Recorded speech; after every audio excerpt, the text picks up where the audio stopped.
Savais-tu qu'il existe 6 facteurs de sens dans le travail? 6 facteurs essentiels pour se sentir bien, être engagé, motivé et performant. Je t'invite à faire le diagnostic de chacun de ces indicateurs et découvrir en quelques minutes ton plan d'action pour retrouver du sens dans ton travail. Tu trouveras le lien sur la page d'accueil du site pourquoipasmoi.co. Les gens, souvent, comme ils manquent d'estime d'eux, ça veut dire qu'ils diminuent leur valeur, puis ça fait qu'ils vont se contenter. C'est le truc qui fait que les gens, des fois, ils vont pas faire d'action. Des fois, les gens, ils pensent que c'est de l'auto-sabotage. Ah, il va procrastiner, il va s'auto-saboter. Non, c'est parce qu'ils pensent pas qu'il mérite plus. Ils pensent pas qu'il peut exister autre chose pour lui. Fait que c'est pour ça qu'il fait pas d'action. Parce que si tu penses que il y a pas d'autre chose qui existe, tu fais rien. C'est ça, pourquoi pas moi? Dans le sens, j'ai toujours su que j'avais ce petit quelque chose-là de magique, mais je pense que tout le monde l'a. C'est ça qui est cool. Dans le sens, je suis pas en train de dire, moi, j'ai un petit quelque chose de magique, c'est pour ça que tout m'arrive. J'ai la profonde certitude que tout le monde a ce petit truc-là de magique. Je veux dire, tes 2 demi-cellules ont fait qui tu es, là. T'as gagné ta première course. T'es quelqu'un parce que ces 2 demi-cellules-là, parmi des millions de cellules, là, peut-être des milliards de cellules, se sont trouvées pour te créer. T'as droit à tout ce que tu veux. C'est sûr que c'est pourquoi pas toi. Bienvenue sur Pourquoi pas moi. Je suis Charlotte Desrosiers, la fondatrice de Pourquoi pas moi. Pourquoi pas moi, c'est un podcast avec des témoignages sans coupe, des véritables coulisses de ceux qui ont osé écouter leur petite voix et qui ne le regrettent pas. C'est un bilan de compétences, nouvelle génération, trouver ma mission de vie et écouter ma petite voix, finançable à 100% avec votre CPF. C'est un livre. Et si je changeais de métier, redonner du sens à son travail. C'est le TEDx, je n'ai plus peur du dimanche soir. Et c'est une newsletter hebdomadaire. Pourquoi pas moi? L'invitation à écouter ta petite voix. Je suis très heureuse de vous présenter aujourd'hui les coulisses de la réussite d'une nouvelle femme exceptionnelle. Son attaché de presse m'a contactée et donné l'eau à la bouche en me disant « Je crois qu'elle serait une très bonne invitée puisqu'elle a osé changer de vie pour mieux s'épanouir. » En effet, après une maîtrise de biochimie, Marisol devient professeure de chimie pendant 7 ans. Suite à la naissance de son 2e enfant, elle fait une grave dépression et découvre alors la PNL. Sa vie est alors transformée. Marisol décide de se former pour aider à son tour et finalement créer sa propre méthode. Aujourd'hui, elle est coach en génie humain et auteure d'un best-seller. Je ne vous en dis pas plus, je vous souhaite la bienvenue dans l'univers de Marisol Michaud. Bonjour Marisol. Et bonjour Charlotte. Est-ce que tu pourrais nous parler de l'objet que tu as choisi pour te présenter, s'il te plaît? Oui, j'ai choisi, j'ai cherché, puis j'ai essayé plusieurs objets, puis je voulais pas choisir un objet juste parce que tu m'avais demandé ça. Je voulais vraiment choisir un objet qui me parle et qui a une représentation spéciale pour moi. Et j'ai choisi une petite statuette d'une petite fille avec les cheveux foncés, une petite robe orange avec des bas lignés blancs et noirs. Et pour moi, ça représente ma petite fille intérieure. Donc, c'est ça. Puis elle a des crayons, elle a un petit cahier, elle dessine et tout ça. Et je ne sais pas si tu as remarqué sur l'image quand je te l'ai envoyée, mais ça, c'est des figurines qui viennent normalement pas de bouche. Et j'ai moi-même, puis je l'ai eu longtemps, pas de bouche, juste des yeux. Et à un moment donné, j'ai comme guéri dans mon processus de développement personnel quelque chose, puis j'ai eu l'élan de lui dessiner moi-même à la main une bouche. C'est la seule qui a peut-être une bouche qui existe. Je mettrai la photo sur le blog pourquoipasmoi.co pour que tout le monde ait le plaisir de pouvoir la voir comme moi. Est-ce que tu pourrais nous raconter où est-ce que tu as grandi? Donc là, bon, tout le monde a entendu que tu avais un accent. Non. Ou si les gens nous écoutent par chez toi, c'est moi où ils diront que j'ai un accent. Oui, exact. Oui, mais dans le fond, j'habite au Québec, province du Canada. Alors, c'est ça. Est-ce que tu veux que je détaille plus? Oui, nous raconter où est-ce que tu as grandi, dans quel univers? Parfait. J'ai grandi dans un univers de campagne, donc où est-ce que on se rappelle qu'il n'y avait pas d'internet encore à ce moment-là, là. Donc c'est des rangs, des champs, des vaches. Je veux dire, on n'avait pas de voisins, puis ça arrivait souvent que des vaches s'évadaient là, de l'enclos en face et venaient chez nous. Là. C'est ça le contexte. Petit village où est-ce que c'est ça. Il y a un petit village avec des rangs autour et tu peux pas vraiment aller chez tes amis à pied. T'sais, sauf si tu habites dans le village. Là. Mais dès que tu sors un peu, tu dois avoir des livres de tes parents. Il y a une seule école. Tu as besoin d'avoir une voiture à 16 ans parce que tu peux pas aller au cégep. Tu sais, dans le sens, c'est ça. Et quand tu étais petite fille, c'était quoi tes rêves? Mes rêves, pour vrai, du plus loin que je me rappelle, j'ai toujours été passionnée de l'être humain, dans le sens de l'être humain, de la vie, dans le sens que, tu sais, j'avais 8 ans, puis je demandais des microscopes puis des dictionnaires à Noël, parce que encore aujourd'hui, je vais utiliser un super mot, mais je suis flabbergastée, tu sais, comme j'en reviens pas à quel point 2 demi-cellules forment un être humain. C'est ça, là. C'est 2 demi-cellules, ça fait quelqu'un. Moi, c'est incroyable, avec une conscience, avec, tu sais, qui fonctionne puis qu'on n'a rien à faire. Tu sais, la majorité du temps, en tout cas. Donc, j'avais vraiment beaucoup de curiosité. Je posais beaucoup de questions et j'aimais beaucoup la vie, l'être humain, les gens. Tu sais, j'étais là, je me rappelle, j'ai des souvenirs vraiment précis de quand j'ai genre 7-8 ans, puis je suis en train de me balancer et de juste comme trouver ça beau, la vie, là. J'étais vraiment comme... Il y avait comme vraiment quelque chose, je sais pas, par rapport à tout ce que je regarde, ils se posent pas vraiment ces questions-là, là, tu sais, dans le sens, ils ont d'autres passions, mais c'est ça. Et quand t'es petite, tu te rêves à quoi plus tard? J'ai toujours aimé l'école. J'étais vraiment celle qui aimait étudier, qui aimait ça quand il y avait beaucoup de devoirs, toutes ces choses-là. Tu sais, celle qui en demandait plus puis que les autres n'étaient pas contents. Et même que l'été, j'ai déjà parti ma propre école où est-ce que j'avais accumulé des livres, que je les avais étiquetés, j'avais une petite bibliothèque. Fait que là, tu sais, tous les voisins, là, parce qu'à un moment donné, j'habitais plus au village, là, donc j'avais des voisins. Et il venait, c'est ça, il venait chez nous l'été jouer à l'école. Donc, quand j'ai fini ma 6e année, là, nous, le primaire, dans mon album de finissant, je l'ai encore, puis ça disait, mon amie m'avait dit, je te souhaite de réaliser ton rêve d'être scientifique ou professeur. C'est très drôle parce que j'ai réalisé ça. Tu sais, c'est ça que j'ai fait après. Je suis devenue scientifique et j'ai enseigné et j'enseigne encore aujourd'hui. Donc, ouais, beaucoup l'école. Et du coup, ça s'est passé comment pour toi, le choix des études? Ça n'a pas été quand même évident dans le sens que j'avais beaucoup tu sais, j'avais...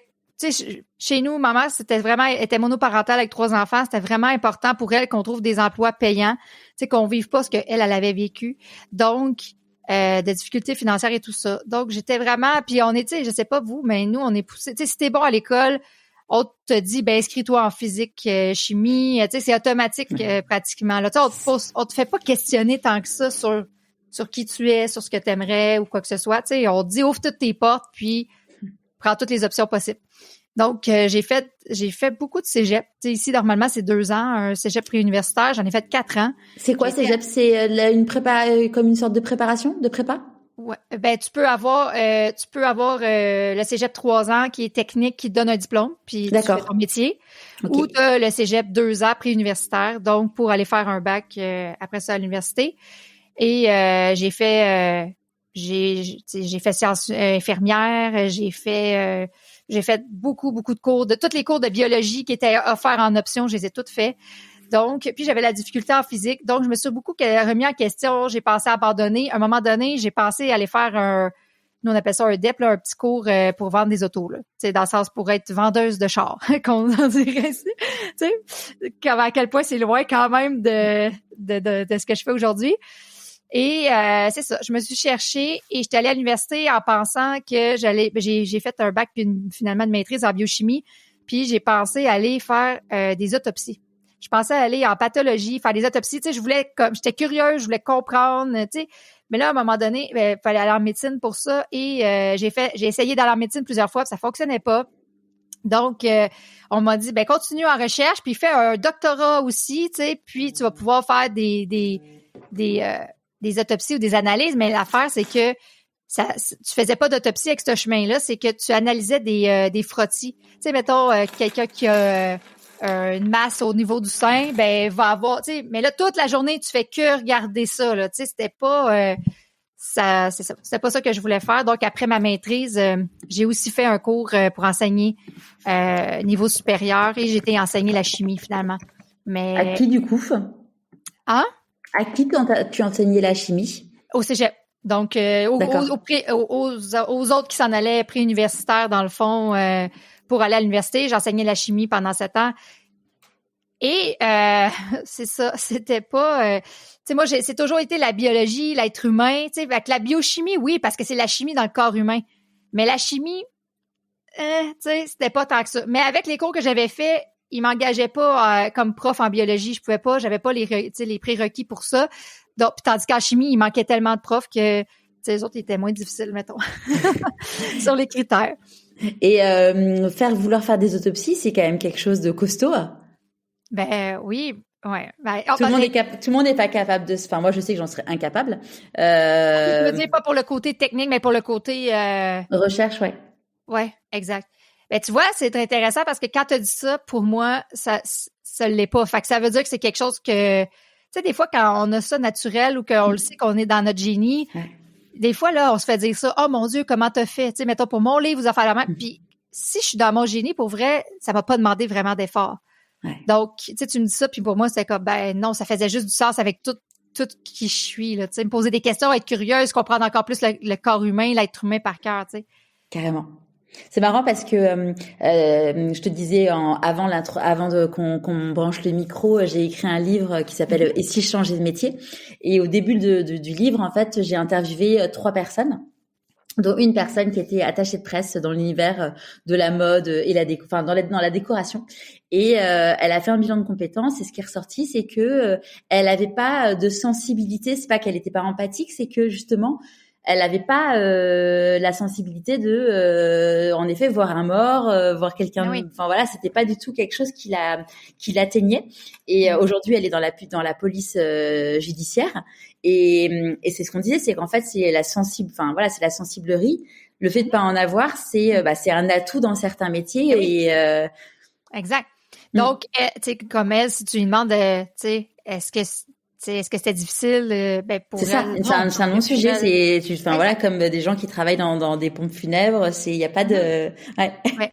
Ouais, j'étais un peu attention aux oreilles sensibles, mais j'étais un peu la déléguée parce que tu sais, quand on est en recherche, on fait toutes nos recherches sur des animaux, là. Donc, tu sais, que ce soit des rats, des souris, des cochons, des chats, je veux dire, il y a rien que, tu sais, j'ai pas disséqué, là. Tu sais, c'est comme, puis j'étais comme la déléguée de l'équipe, là. Tu sais, souvent, c'est ça, on se mettait en équipe avec un qui était comme plus à l'aise de faire ça. Puis, on a même des recherches dans le fond, on injecte des choses à des rats, puis après ça, t'es endors, puis après ça, t'es guillotine parce que t'as besoin d'aller chercher les trucs dans le cerveau avant que ce soit désagrégé, là. Tu sais, c'est comme...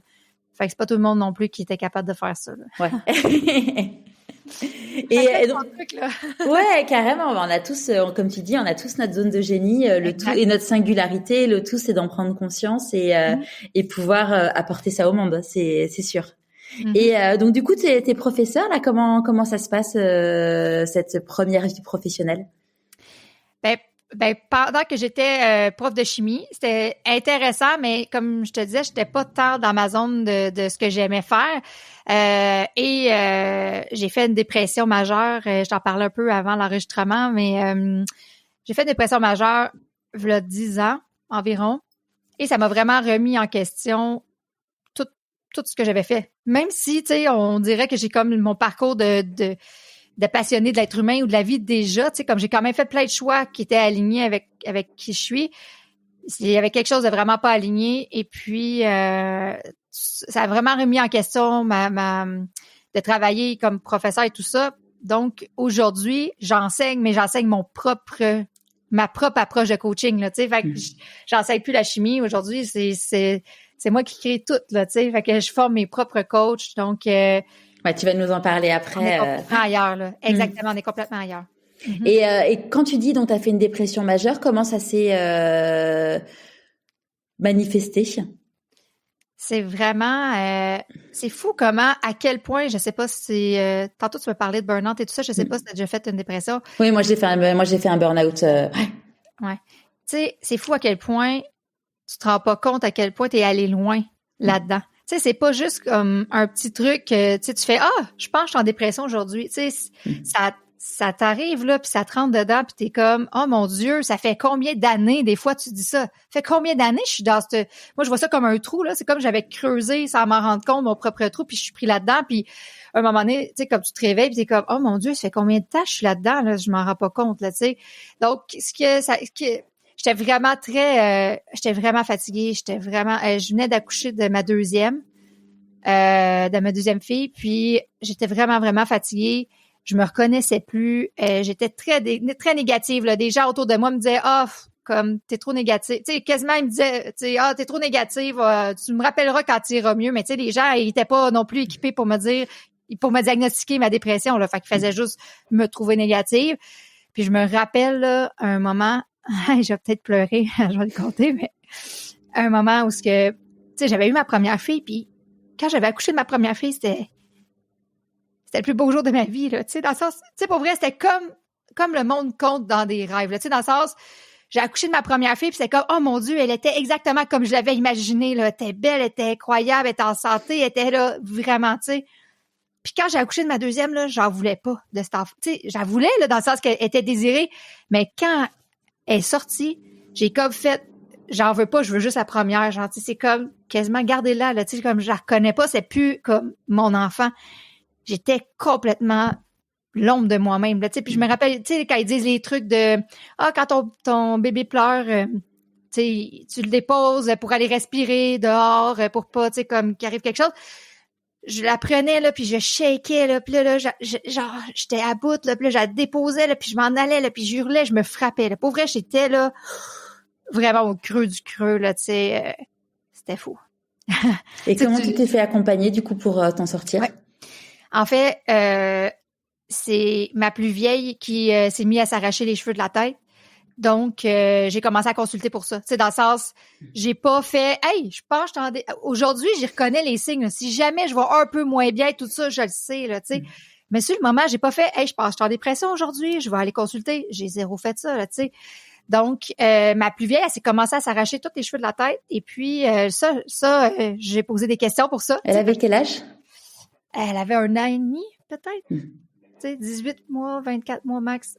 Elle s'arrachait les cheveux, puis je posais des questions, puis je trouvais rien à part lui mettre des mitaines, tu sais, aux mains, tu sais, c'est ça je trouvais, là, tu sais, tu peux pas diagnostiquer ton enfant de 18 mois puis faire prendre la médication, là, à un moment donné, contre l'anxiété, il y a une limite. Puis moi, je me questionnais, qu'est-ce qu'elle peut vivre de si stressant que ça, là, tu sais, parce que c'est des signes d'anxiété, là.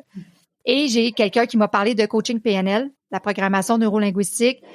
Puis moi, je suis une scientifique, là. Pour vrai, là, honnêtement, je me suis dit, qu'est-ce que c'est que ça? Genre, tu sais, c'est quoi l'arnaque? Elle fait ça dans son sous-sol. C'est-tu vraiment un cours?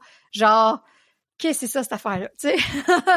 Puis, je suis allée quand même pour ma fille, mais ma fille, évidemment, était pas là. Je suis allée avec le père de ma fille.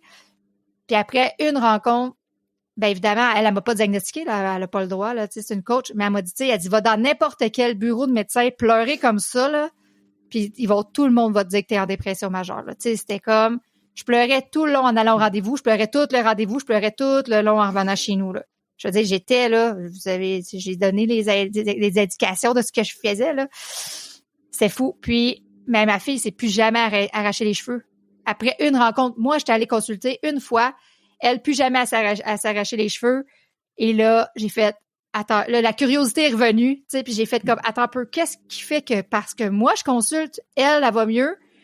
Puis là, j'ai tout fait la formation de PNL, mais pour m'en sortir, j'ai été comme, puis je veux faire attention avec ça, je suis pas en train de dire que, tu sais, la médication ou pas, c'est, tu sais, je suis pour ou contre ou que, tu sais, ça, c'est mon processus à moi, tu sais, chacun son processus unique. Puis, mais moi, je suis allée peut-être une 12aine de fois, tu sais, comme en rencontre coaching, là, mettons 12 semaines, une fois par semaine. Puis après ça, j'ai fait toute la formation. Mais tu sais, quand j'ai commencé la formation, j'allais déjà mieux. Mais pour vrai, là, c'était comme si je me réveillais dans la vie de quelqu'un d'autre. Je me suis réveillée puis j'ai fait comme, aïe, comment je me suis rendue jusqu'ici? C'est à qui, tu sais, quasiment, c'est à qui ces enfants-là, ce chum, ce mari-là, puis tout ça, là. Je veux dire, comme si c'est quelqu'un d'autre qui avait vécu ma vie sur le pilote automatique à prendre des décisions sans que je m'en rende compte. Ouais. C'est fou. Ouais, c'est fou. Et quand tu dis que du coup tu as suivi la formation, donc là t'as été suivi en PNL et donc à un moment tu t'es dit en fait je trouve ça génial, j'aimerais moi aussi me former, c'est ça? Vraiment. Ah oui, vraiment, parce que moi, j'ai fait, attends, parce que moi, puis là, comme ton histoire, tu sais, j'ai voulu faire une différence dans la vie des femmes qui donnent naissance ou peu importe quand, mais je voulais éviter à un plus grand nombre possible de femmes de se retrouver dans cette situation-là que moi j'avais vécue, tu sais, qui était vraiment atroce.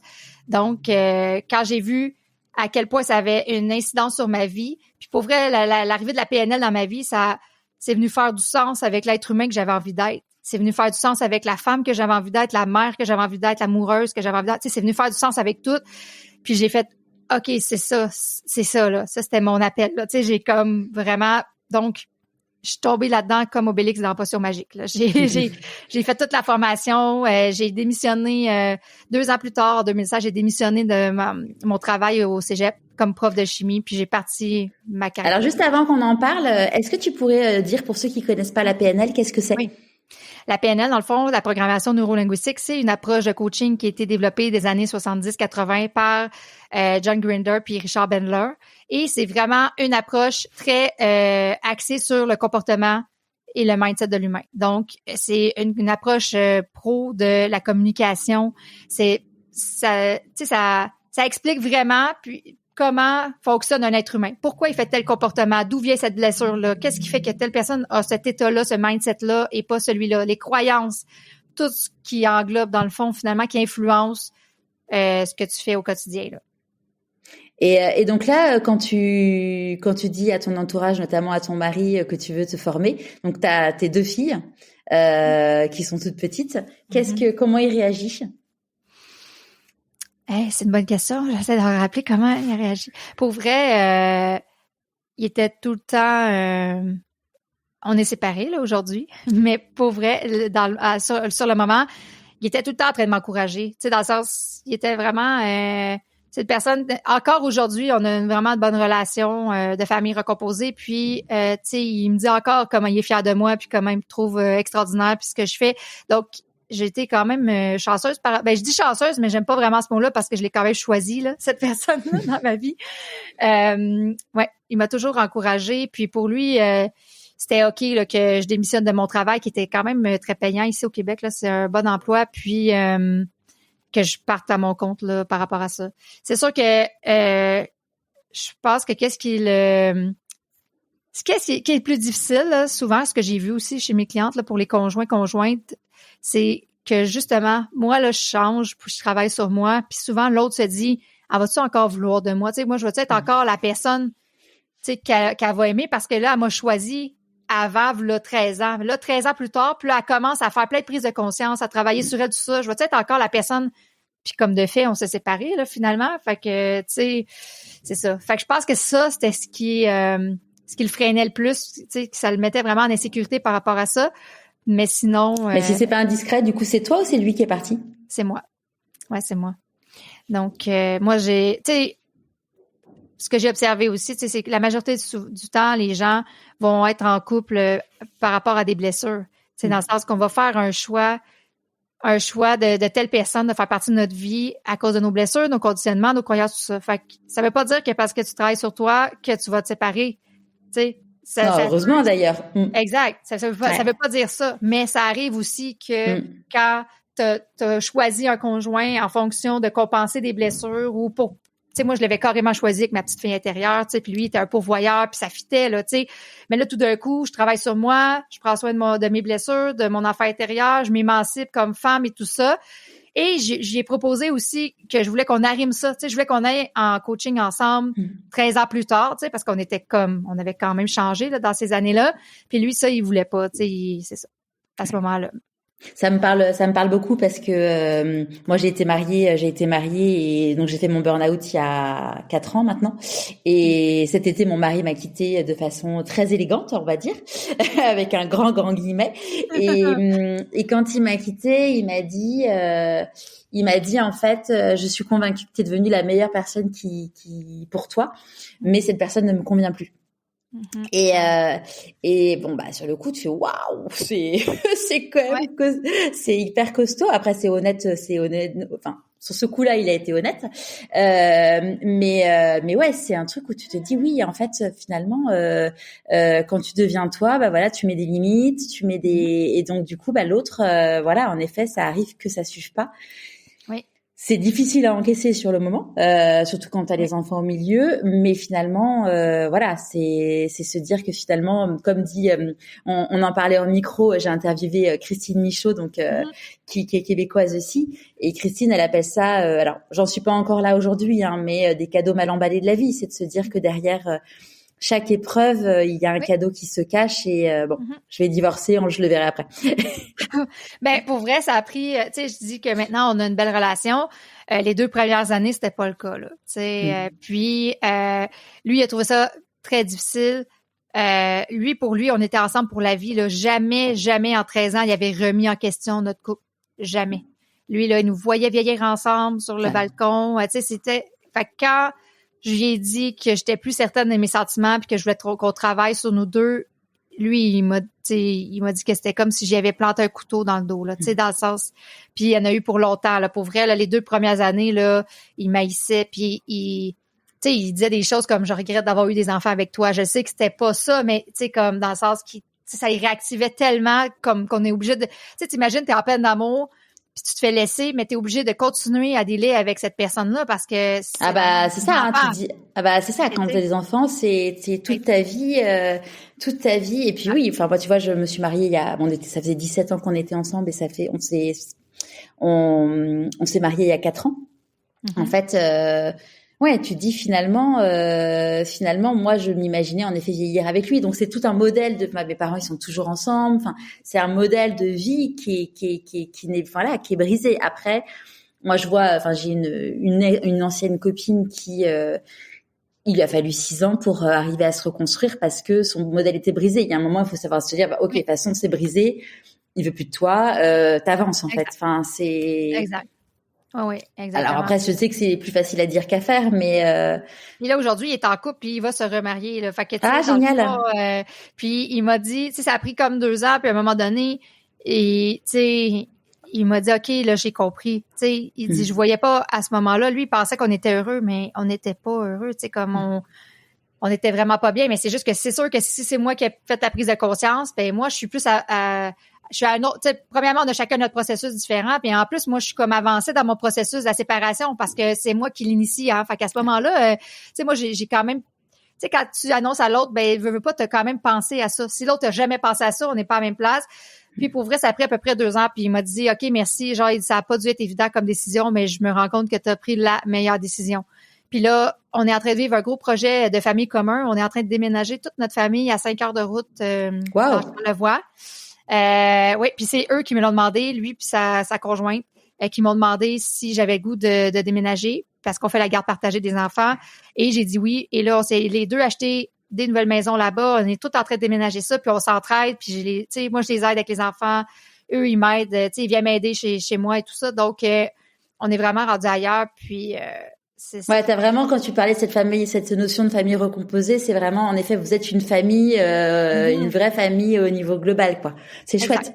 Ouais. Exact. Puis tu sais, je sais que c'est pas, en tout cas ici, c'est pas la norme, là. Tu sais, c'est pas la majorité des familles puis qui se séparent puis qui sont en famille recomposée puis qui s'entendent tout le temps bien. Mais je pense que ça peut exister puis je suis contente. Tu sais, comme même la fille de sa conjointe, elle vient chez ma mère à moi à Noël. Tu sais, je veux dire, on est vraiment on se parle vraiment beaucoup et tout ça. Donc, je pense que, tu sais, pour moi, c'est ça. C'est que, tu sais, comme tu disais tantôt, c'est brisé. Mais, tu sais, le fameux j'ai brisé ma famille », moi, je pense que si 2 parents restent ensemble pour pas briser la famille, mais qui sont malheureux. Ah non, mais il faut pas, bien sûr. J'avais vu une citation sur Instagram, peut-être 15 jours avant qu'il me quitte. Et il y avait écrit, ils vécurent heureux, mais séparément. Et ça m'a, tu vois, j'avais eu un tilt en lisant ce truc parce que bon, je sentais bien qu'il était un peu bizarre quand même. Et ce truc-là, clairement, enfin, tu vois, d'ailleurs, moi, c'est ce que j'ai dit aux enfants, hein, quand on a annoncé qu'on se séparait, on leur a dit, vous savez, voilà, papa il est plus amoureux de maman, mais maman, elle reste pas mariée avec un homme qui l'aime pas. En fait, c'est pas, c'est Exact. voilà, la vie est trop courte. Enfin voilà, t'as fait une grosse dépression, Vraiment. moi j'ai fait un burn-out. La vie, Ouais. elle est trop courte pour rester Vraiment. avec quelqu'un avec qui t'es pas heureux. Et évidemment que c'est difficile. Hein. Il y a des moments qui sont difficiles pour les enfants, il y a des moments qui sont difficiles pour en tant que personne. Je vais muter 2 secondes, j'ai quelque chose dans la gorge. Un petit éternuement. Mais oui, ça c'est, enfin voilà, c'est vraiment apprendre à chacun à se reconstruire. Mais bon, après il y a aussi les contextes de séparation qui font que ça aide ou pas à avancer. Mm-hmm. Oui, exactement, parce que tu peux pas non plus contrôler l'autre personne. Tu as du pouvoir sur toi-même. Mais à date, moi ce que j'ai vu, c'est que voyons, j'ai vraiment un chat dans la gorge. 2 secondes.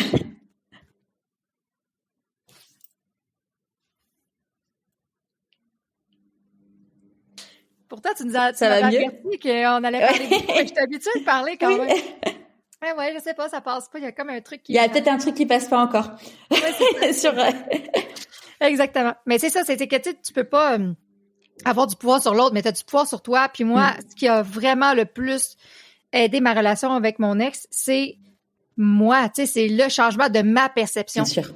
Fait que même si lui, il changeait pas, si moi, j'arrêtais de le voir comme, mettons, le méchant ou le ci ou le ça, ça changeait tout, tu sais. Puis je l'ai pas fait avec des attentes, tu sais. Je travaillais pas sur moi en me disant, OK, là, je vais travailler sur moi parce que je veux une belle relation avec mon ex. Je le faisais en fonction de l'être humain que moi, j'avais envie d'être. Tu sais, j'ai-tu envie d'être cette personne-là qui est toujours en train de parler contre lui, même s'il fait peu importe, tu sais, je veux dire, moi, je pense vraiment que tout le monde est extraordinaire puis qu'on fait toujours du mieux qu'on peut avec qui on est, tu sais. Fait que j'avais-tu vraiment envie comme d'être celle qui est comme, tu sais, qui ronge son os, là, tu sais, qui est comme toujours amère. Puis en plus, ben c'est moi que ça met dans un état arc, là, tu sais, je sais pas si, tu sais, si vous pouvez comparer, là, mais tu sais, quand t'es, mettons, la joie versus quand t'as de la peine pendant plusieurs années ou t'as de la colère pendant plusieurs années, c'est toi qui vis cette émotion-là. Bien sûr. C'est toi, en fait. De toute façon, quand tu ne pardonnes pas, c'est à toi que tu fais. Enfin, finalement, ce qu'on disait l'autre jour avec quelqu'un, c'est que le pardon est égoïste. Mm-hmm. Parce qu'en fait, quand tu pardonnes, ça te permet d'aller mieux et d'avancer. Exactement. Ben oui. Puis parce que c'est toi qui gardes ça, tu sais. Puis c'est pas vrai que c'est ça. Fait que je l'ai pas fait avec des attentes. Puis j'ai fait avec la seule chose sur laquelle j'avais du pouvoir, puis c'est de moi, de me sentir mieux avec moi-même. Ouais. Parce que oui, comme tout le monde, là, j'ai eu la culpabilité de briser ma famille parce que c'est vraiment encore ça qui est propagé là, dans la société ici. Là, que quand tu te sépares, tu brises ta famille. Puis le jugement des autres et tout ça. Et le plus gros morceau, c'est vraiment de pas voir mes enfants tous les jours. Là. Je veux dire... moi, j'ai trouvé ça vraiment difficile. Mes enfants, quand on s'est séparés, là, il y avait 2 ans, 4 ans puis 5 ans. Là. Fait que, tu sais, ma fille de 2 ans ne peut pas me FaceTimer. Tu sais, je sais pas. Tu sais, où la technologie aujourd'hui existe, mais elle était trop jeune pour ça. Fait que je devais passer par le père, tout ça. Puis c'était moi qui étais maman à la maison. J'étais en train de préparer, de partir mon entreprise. Fait que c'est moi qui les avais tout le temps avec moi. Fait que, tu sais, de passer de ça. Puis en même temps, tu veux que le père soit présent dans la vie de tes enfants. En plus, surtout si c'est un bon père puis qu'il veut être là, tu sais. Ça, j'ai trouvé ça vraiment difficile de pas les voir. Là. Ça m'a pris quand même un an ou 2, là, comme faut, là, à être bien. Puis là, je me disais tout le temps, tu t'es pas séparée pour être malheureuse puis pleurer dans ton bain chez vous pendant que tes enfants sont pas là, tu sais. Fait que let's go, là, tu sais. C'est ça. Mais ça, c'est comme... Ça, enfin, j'en parlais avec quelqu'un à midi. Pour moi, aujourd'hui, c'est ça le plus difficile. C'est en effet de se dire que tes enfants, tu les vois qu'une semaine sur 2, que le temps que tu as avec eux, tu te dis, il faut que ça soit du bon temps parce qu'en fait, il est compté. Et ça, c'est bon. Moi, c'est encore chaud, hein. Donc, du coup, faut arriver à expérimenter le truc. Et puis même, tu vois, c'est ma fille, je l'ai croisée hier quand elle a été à son cours de natation parce que j'étais à côté d'elle. Elle était trop contente de me voir. Après, elle a pas voulu me laisser partir. Donc, limite, elle était en pleurs. Donc, t'as ton petit cœur de maman. Tu te dis, mais c'est quoi la bonne solution? Est-ce que finalement, est-ce que c'était bien d'y aller? Parce que finalement, ça nous a fait de la peine à toutes les deux. Enfin, c'est d'arriver, vraiment à trouver sa place dans tout ça. Mais bon, c'est, Puis les enfants sont tellement résilients, là. Tu sais, un enfant, ça peut vivre, tu sais, si on prend des exemples d'enfants qui vivent de la violence ou tout ça, puis continuent d'aimer leurs parents inconditionnellement. Tu sais, des enfants, c'est tellement résilient que moi, je pense encore que si le parent va bien, sais, l'enfant, Ouais. il va trouver, là, tu sais, il va trouver. Si tu vas bien, ils vont bien, c'est sûr. Exactement. Puis, tu sais, c'est ça. Puis, tu sais, là, aujourd'hui, je trouve ça plus facile parce que, tu sais, mes enfants, ils ont 8, 11, 13. Et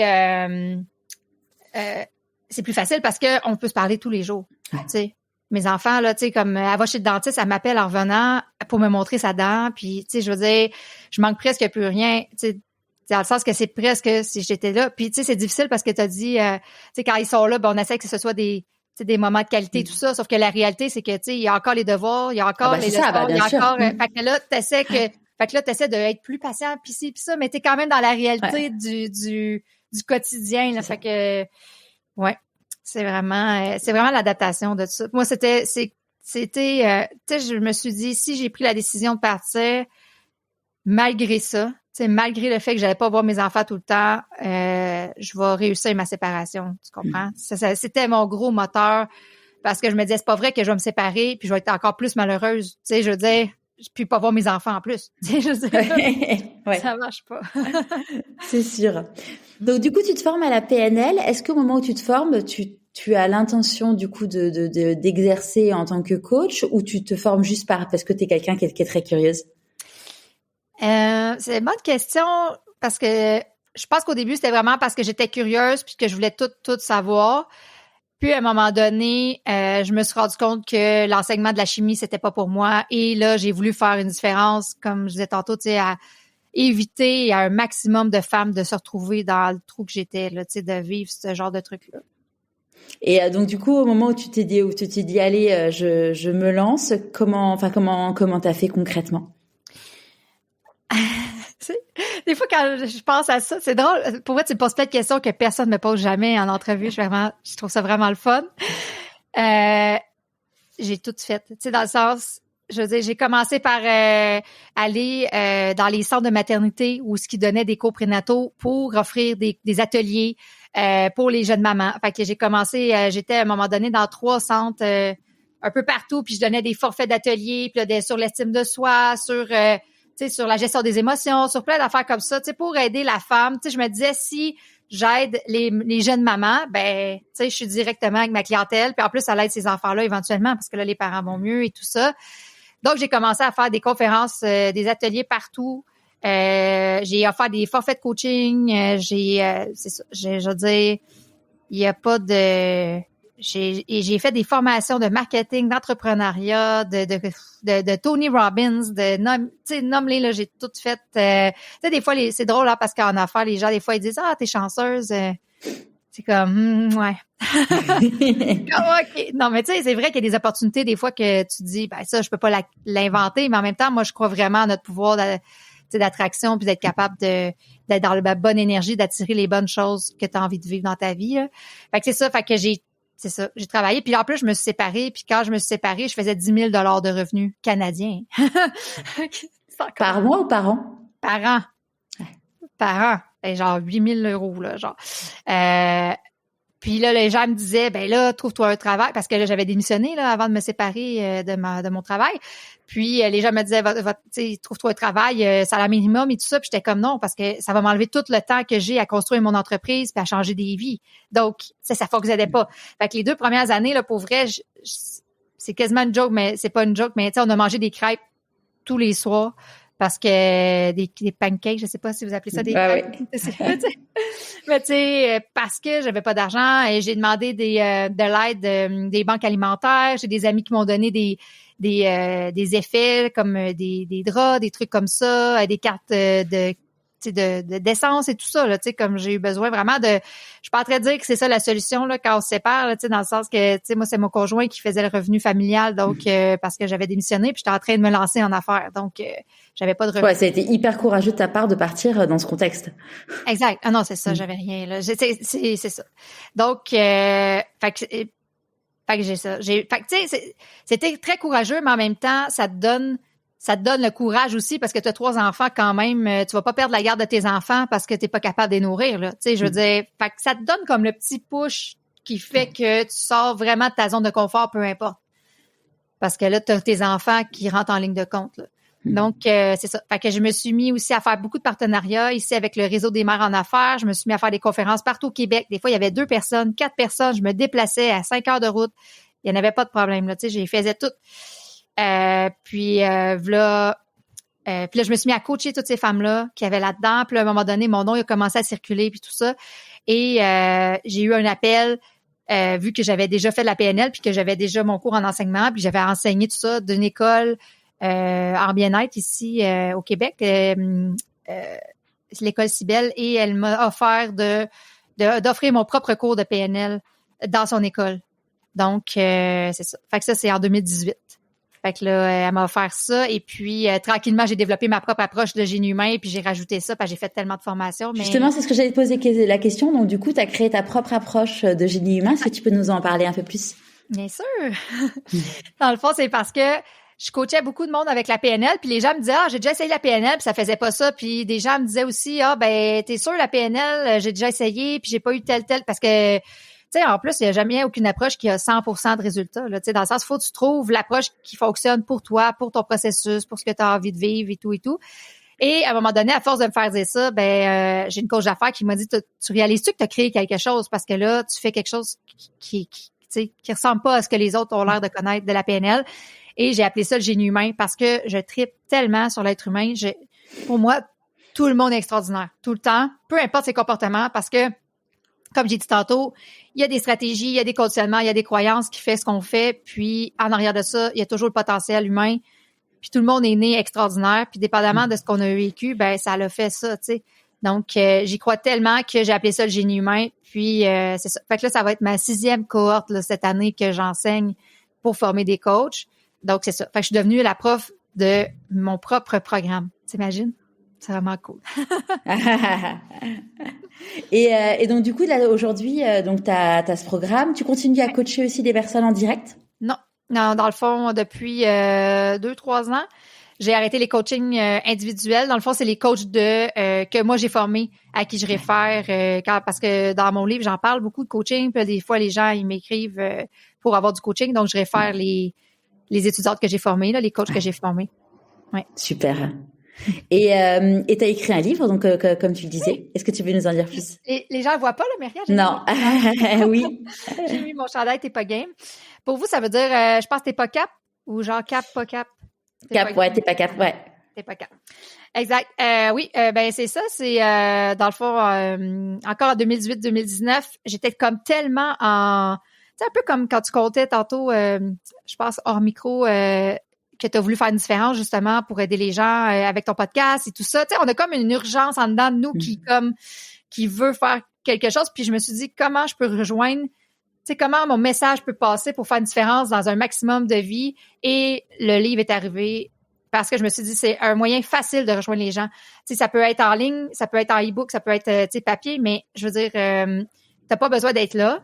Et deuxièmement, c'est beaucoup moins confrontant parce que je dis des choses quand même que des fois, les gens, ils sont pas habitués d'aller en vulnérabilité ou que ça les sort de zone de confort. Fait qu'ils sont pas prêts encore des fois à aller en coaching.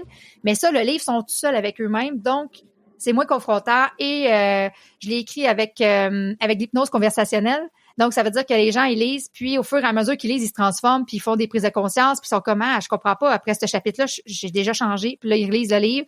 Donc, c'est ça que je voulais. Je voulais du coaching d'étape de chevet. Je voulais vraiment faire une différence dans un maximum de vie. Et je trouvais que le livre, c'était... puis je suis une passionnée de lecture aussi, là, et d'écriture et tout ça. Fait que j'ai trouvé que c'était vraiment un bon médium pour rejoindre un maximum de personnes.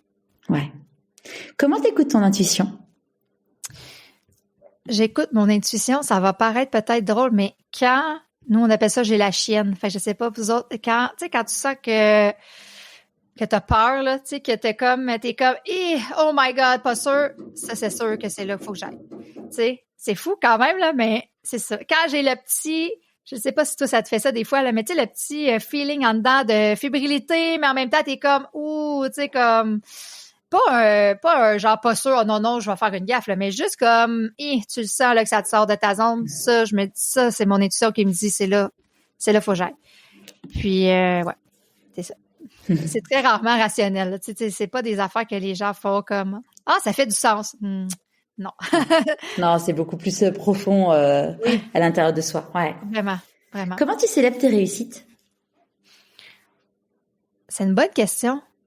J'ai pas de rituel vraiment. C'est comme si, parce que je sais que, tu sais, souvent les gens ils vont parler de ça, ils vont dire comme ok, tu sais, il faut célébrer nos réussites et tout ça, puis tu sais comme ils font des choses, mais on dirait que c'est comme si c'était tout le temps. Tu sais, dans le sens que pour moi, célébrer mes réussites, c'est la façon quotidienne que je vis ma vie. Je sais pas si c'est clair, mais tu sais, dans le sens, c'est pas juste comme ok, je fais du travail. Oui, j'ai réussi, là je célèbre ça. Non, c'est comme tout est à célébrer tout le temps, là. Tu sais, c'est au quotidien. Je m'organise pour vivre, tu sais, comme si tout était à célébrer. Fait que finalement, j'ai pas à célébrer à des moments X, tu sais. Ouais. Et d'ailleurs, l'attaché de presse donc qui m'a contacté pour qui m'a parlé de toi me disait que ton livre T'es pas game, tu l'avais vendu de façon incroyable. Est-ce que tu peux nous raconter? Oui. Est-ce que tu veux que j'aille dans les détails de comment? Ouais, vas-y. Okay, parfait. On a le temps. C'est ça. Donc, comme j'ai dit tantôt, tu sais, des fois, les gens, des fois, ils sont déçus un peu parce qu'ils disent, tu sais, comment t'as fait, c'est difficile, tout ça. Comme j'ai dit tantôt, quand t'es dans ton génie ou dans ce que, tu sais, ça te demande moins d'efforts. Fait que ça m'a pas pris tant de temps. Sauf que l'affaire qui était difficile pour moi, c'est que le livre, la première fois, il est sorti en 2019. Et là, comme beaucoup de gens, tu sais, nous, ici au Québec, là, c'est un petit marché. Et en plus, maintenant, ben, on a tous vos livres, tu sais, on a les livres de la francophonie mondiale. Puis en plus, tous les livres anglophones sont traduits pratiquement, là, dans le développement personnel, là. Donc, ça en fait beaucoup de livres qui arrivent en librairie à tous les mois, là, en français. Et on en vend à peu près 1000 copies. Ça, c'est la moyenne d'un auteur au Québec qui vend des livres, tu sais. Fait que moi, j'ai écrit mon livre, puis je me suis dit, tu mets toutes tes tripes, là, tu donnes tout dans ton livre, puis tu dis, ça y est, ça va le faire, là, c'est sûr que ça fonctionne. Puis là, ben, t'attends, puis là, t'en parles, puis tu l'amènes un peu dans tes conférences, puis ci, puis ça, puis, tu sais, puis là, t'es comme, OK, j'en ai vendu 300, 500, 1000, puis là, t'es comme, OK, j'ai fait le tour. Fait que j'ai réalisé que, dans le fond, je poussais pas mon livre. Ben, premièrement, j'ai appris que ça demande beaucoup de marketing, là, tu sais, je veux dire, être auteur, tu sais, c'est sûr que quand tu as une maison d'édition puis tu as une équipe, ça l'aide parce que tu peux te concentrer sur ta job d'auteur, d'écrire, et il y a quelqu'un qui prend en charge le reste. Mais sinon, ben, tu sais, oui, de l'écrire, mais après, il faut que tu en parles parce qu'il y a personne qui sait que ton livre existe. Fait que là, tu sais, je me suis ramassée avec des boîtes de livres que personne ne savait que ça existait. Tu sais, les gens, ils sont pas chez eux à faire « T'es pas game, ça doit exister comme livre. » Mais non, tu sais, si t'en as pas parlé, ils savent pas. Donc, j'ai réalisé que puis là, je commençais quand même à avoir des bons commentaires, là, tu sais, du bon feedback de gens de « Oh mon Dieu, ton livre, c'est extraordinaire, ça m'a permis de vivre tel truc. » Puis là, j'étais comme « OK, mon livre, il a l'air d'être bon, là, tu sais. » Et parce que t'as beau penser que ton livre est extraordinaire, si les lecteurs, les lectrices, eux autres, ils le trouvent juste correct, c'est eux qui décident, là, tu sais, dans le sens, c'est comme ça que ça marche, là, c'est comme avec n'importe quelle œuvre d'art, là, tu sais, c'est la personne qui le consomme qui décide. Et j'ai réalisé que j'avais vraiment peur parce que, tu sais, dans le fond, un livre de développement personnel, mais même un roman, mais tu sais, c'est toute ma vulnérabilité qui est là-dedans, là. Tu sais, c'est toutes mes expériences, c'est toute ma perception de la vie, de tout ça. Fait que quand les gens, ils jugent pas juste les trucs que je donne, ils jugent toute ma vulnérabilité parce que c'est tout ça qu'il y a dedans. Donc, j'ai vu que, tu sais, j'ai eu à travailler ça, en fait. Là, j'ai eu à travailler la peur du jugement, la peur du succès, tu sais. Et s'il était connu puis il fonctionne mon livre, hey là, ça veut dire qu'il faut que j'assume tout ce qu'il y a là-dedans. Puis, donc, c'est ça, j'ai réalisé que j'avais cette peur-là. Puis, finalement, quand j'ai travaillé, j'ai décidé d'engager une agence de publicité puis de mettre de la publicité sur Facebook pour faire connaître mon livre au maximum. Et l'année passée, j'ai atteint par moi-même, dans le fond, en auto-édition, 8000 ventes. Wow, ouais, c'est bien. Ouais, c'est 8000. Ouais, on dit, je crois, un best-seller, c'est à partir de 3 ou 4 000 livres de mémoire. Oui, ben ici, en auto-édition, c'est 3000, puis avec une maison d'édition, c'est 5000 au Canada. Dépendamment t'es où, c'est différent, là. Puis, c'est drôle parce que là, quand j'ai commencé à voir que là, ça le faisait, puis là, je recevais encore plus de commentaires, comment c'était hot. Puis même, tu sais, même si je l'ai écrit au féminin, puis que je vise quand même la femme, j'ai des hommes qui le lisent, puis qui m'écrivent à quel point ça change leur vie. Fait que ça, c'est vraiment cool. Et là, je me suis dit, OK, je pense que j'ai un coup de circuit, là. Je pense que j'ai écrit quelque chose de pas pire. Et j'ai appelé des maisons d'édition. Et imagine le marché de l'édition, comment il est fait. Les gens, j'ai des éditeurs qui me disaient, mais là, t'as déjà dépassé les 5000 copies, fait qu'ils sont tous vendus tes livres, fait que ça sert à rien qu'on embarque avec toi. Tu sais, dans le sens, c'est déjà, tu sais. C'est déjà trop, c'est déjà bien, donc c'est pas. Ouais. On a perdu nos ventes. Dans le fond, il a fallu qu'on soit avant. Oui, mais avant, tu voulais pas. Fait que, tu sais, c'est comme. Donc, mais j'ai tombé sur une maison d'édition qui ont vu mon potentiel, qui ont vu la personne que j'étais, puis qui signent des personnes, justement. Chez Béliveau, ils signent pas des livres, ils signent des humains. Donc, ils ont vu l'humain, puis ils ont voulu faire affaire avec moi, dans le fond. Puis là, on est rendu à près de 20 000. Là. On a dépassé, dans le fond, les 15 000. Fait que c'est ça. Fait que ça, c'est depuis le mois d'août. Fait que c'est vraiment, là, vraiment extraordinaire. Mais tu sais, mon livre, je mets des pubs sur Facebook en Europe. Je mets des pubs, tu sais, je l'ai fait traduire. J'ai payé pour la traduction. Je mets des pubs au Canada anglais, aux États-Unis. Tu sais, je veux dire, c'est moi qui fais ça, là. Ouais, t'as énormément investi. Vraiment, j'entreprends mon livre, là. J'investis, même si j'ai une maison d'édition, j'investis encore 40 000 $ par année canadien, par année de pub sur Facebook. Ouais, c'est énorme. Fait que, tu sais, c'est ça. Parce que je connais son potentiel maintenant et je veux lui donner je veux lui donner les outils à la hauteur de ce qu'il est, tu sais. Parce que souvent, ce qu'on voit, les gens ils écrivent un livre, ils font comme, j'ai vendu 1000 copies, OK, je vais en écrire un autre. Peut-être que l'autre prochain, ça va fonctionner. Ouais, mais attends, si t'as des bons commentaires sur tes 1000 copies, pousse ton livre. Tu sais, celui-là, il peut faire beaucoup déjà, là. Ouais. Puis là, je suis en train d'écrire le prochain qui va sortir cet automne. Ah, super. On peut savoir la thématique? Et ça va être la suite, en fait, parce que 4 ans plus tard, on s'entend qu'avec tout ce que j'étudie, ça l'a évolué. Donc, justement, aujourd'hui, j'ai demandé en sondage sur Instagram, t'es pas game 2 ou encore game ou tu vas-tu le faire ou tu sais, comme les gens, je leur demandais quel titre j'allais donner. Mais ouais, je vais finaliser ça pour le mois de mai, puis après ça va sortir cet automne. Mais super. Là, mon livre T'es pas game est déjà disponible partout en Europe, sur la FNAC et tout ça, là. Fait que ça commence, là. J'ai fait mon entrée européenne en janvier. Doucement. Et d'ailleurs, on en parlait tout à l'heure, tu seras en avril au Salon du Livre à Paris. Oui! Ouais. J'ai trop hâte. Avec ma fille qui s'arrachait les cheveux, qui a plein de cheveux maintenant. C'est quoi pour toi la réussite? Pour moi, la réussite, c'est vraiment de vivre une vie alignée à soi-même. Ça se calcule pas en best-seller ou en succès ou en argent ou, tu sais, si tu crées une vie à la hauteur de ton extraordinarité, que je dis tout le temps, tu sais, de ton génie puis que t'es bien dans toutes les sphères de ta vie, tu sais, en amour, en santé, en argent, tout le temps, ça, c'est ça la réussite. Parce que si tu as une de ces sphères-là qui réussit, tu sais, des fois, tu as des gens là qui, OK, là, ils mettent leur focus sur l'entraînement, sur la santé physique et tout ça, mais ils ont full de difficultés financières, ils sont pas heureux au travail, ça va mal avec leur conjoint. Pour moi, tu sais, OK, c'est le fun, t'as ça, mais comme c'est vraiment global. Pour moi, c'est vraiment de se sentir bien dans sa propre vie. Tu sais, comme tu as dit tantôt, on a juste une vie. Pourquoi se faire suer, là? Tu sais, dans le sens, fait go, là. Moi, c'est ça mon moteur. Tu sais, fait que quand il y a quelque chose qui me dérange, c'est pas long. Même si ça me sort de ma zone de confort, tu sais, comme de congédier une employée, de dire à une partenaire d'affaires que c'est terminé. C'est pas des affaires que je me lève pas le matin en me disant j'ai le goût de mettre quelqu'un dehors, là. Tu sais, c'est pas ça. Mais je vais pas attendre non plus, puis je vais pas étirer ça parce qu'à un moment donné, je me dis j'ai juste une vie à vivre, puis je vais m'organiser. Je sais tellement que j'ai du pouvoir sur ce que je vis que je vais m'organiser pour que ce soit wow tout le temps. Puis je suis pas dans un, quand je dis ça, je suis pas dans un monde de licorne là, dans le sens c'est pas magique là mon truc là, tu sais, dans le sens que j'ai envie aussi des déceptions puis des défis au quotidien puis des gens qui m'écrivent que mon livre est vraiment mauvais. Tu sais, j'ai tout ça là, comme tout le monde là, mais j'ai pas le temps de j'ai pas de temps et d'énergie à donner à ça parce que je suis trop occupée à bien aller. Genre, je suis trop occupée à m'organiser pour être alignée dans ma vie. Ouais. Qu'est-ce que tu penses que la petite Marisol de 6 ans dirait si elle te voyait aujourd'hui? On dirait que j'allais dire, j'espère qu'elle est contente, mais en même temps, tu sais, sûrement, parce que c'est la même personne. Je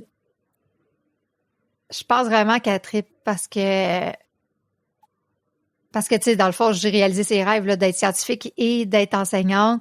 Je suis curieuse de l'être humain. Je rencontre des personnes extraordinaires comme toi aujourd'hui, tout le temps. Tu sais, ça, c'est ma vie, comme tout le temps. Pour vrai, des discussions comme ça, super profondes, avec plein de monde.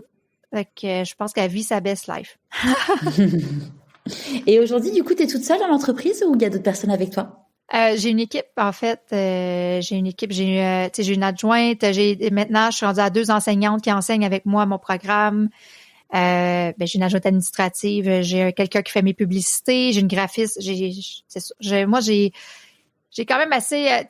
ça m'a pris un moment, là, mais à un moment donné, de déléguer ce qui était pas mon génie pour mettre le génie des autres en valeur, justement, puis pour pouvoir me concentrer sur dans quoi moi, pas juste dans quoi je suis bonne, mais dans ce que j'ai envie de faire aussi. Moi, j'ai le goût d'écrire, c'est ça. Fait que si je fais de la comptabilité, j'ai moins de temps pour écrire. C'est sûr. Oui, et puis t'as pas la bande passante, ouais. Exactement. Dans la vie, on dit que quand on fait des choix, on fait des renoncements. C'est quoi, du coup, pour toi, les renoncements? On dirait que ça n'existe pas. Quand tu m'as posé la question, ça a fait comme un genre, ça a passé tout droit, ça a fait comme... Parce que... Mais je comprends qu'est-ce que tu veux dire, là, dans le sens, si tu choisis ça, t'as pas choisi ça. Fait que tu fais un choix, tu sais, puis là, parce que... Pourquoi que ton choix ne serait pas le choix, tu sais? Fait que si c'est le bon choix, il n'y en a pas de renoncement. Qu'est-ce que t'en penses? Non, mais pour vrai, t'as posé la question puis ça a passé tout droit, là. Genre, ça a pas fait de lien avec rien. Je suis comme, non, moi, je renonce absolument à rien, là. Moi, j'ai l'expression vouloir le beurre, l'argent du beurre. Moi, j'ai le beurre, l'argent du beurre, la ferme laitière, j'ai tout le kit, là. Dans le sens que, je veux dire, je pense que, puis je sais que souvent les gens, ils pensent que c'est utopique, mais je l'ai vécu tellement de fois qu'on peut tout avoir. Puis que c'est vraiment de travailler sur soi, travailler sur ses blocages, travailler souvent sur les blocages d'abondance. Le nombre de gens que j'ai accompagnés qui, premièrement, au début, savent pas ce qu'ils veulent. Là, quand on met de la clarté sur leurs objectifs puis qu'est-ce qu'ils aimeraient vivre dans leur vie, là, c'est trop pour eux. Ils pensent qu'ils méritent pas. C'est trop difficile. Fait que là, il faut travailler énormément le blocage de l'abondance de la vie parce que c'est ça le plus gros morceau. Fait qu'au début, ils savent pas ce qu'ils veulent, mais quand ils savent, c'est trop pour eux. Fait que, tu sais, c'est ça. Parce que sinon, sinon tu peux tout avoir. Ouais, l'abondance, c'est un vrai sujet. Hein. C'est quand tu prends conscience, tu travailles sur l'abondance, tu te rends compte en effet à quel point quand ça correspond aussi à la loi de l'attraction. Hein, c'est que tu peux attirer à toi ce que tu penses en fait. Vraiment, vraiment. Mais l'affaire, c'est que les gens souvent, comme ils manquent d'estime d'eux, tu sais, tout ça qui parle de où ils partent. Mais tu sais, comme ils manquent d'estime, ça veut dire qu'ils diminuent leur valeur, puis ça fait qu'ils vont se contenter. Tu sais, c'est le truc qui fait que les gens, des fois, ils vont pas faire d'action. Tu sais, des fois, les gens, ils pensent que c'est de l'auto-sabotage. Ah, il va procrastiner, il va s'auto-saboter. Non, c'est parce qu'ils pensent pas qu'il mérite plus. Ils pensent pas qu'il peut exister autre chose pour lui. Fait que c'est pour ça qu'il fait pas d'action. Parce que si tu penses que y a pas d'autre chose qui existe, tu fais rien. Ouais, ça m'a fait sourire quand je l'ai vu dans ton livre. Alors, j'ai pas tout lu dans le livre, mais il y a eu des mots qui ont tilté quand tu parles, et c'est des mots que j'utilise, c'est la zone de confort inconfortable. Exactement. Exactement. Fait que c'est la zone de confort inconfortable, mais parce que t'as acheté une croyance pas chère à un moment donné que c'était ça que tu méritais dans la vie. Tu sais, que c'était ça que t'avais. Fait que les gens, souvent, vont se contenter. Puis c'est correct, là, dans le sens que quand tu te contentes, ça veut dire que t'es pas toujours dans le manque, puis t'es pas toujours dans vouloir plus, tout ça. Sauf qu'à un moment donné, il faut que t'aies comme le mix entre les deux, tu sais, comme le juste milieu. Parce que, tu sais, ah oui, OK, tu te contentes, t'as pas d'attente, puis t'es OK avec ce que t'as, mais est-ce que c'est vraiment ça que t'as envie de vivre dans ta seule vie en ce moment? Tu sais. Puis là, si c'est pas le cas, ben go, tu sais. C'est quoi la plus grande difficulté que tu as eu à traverser?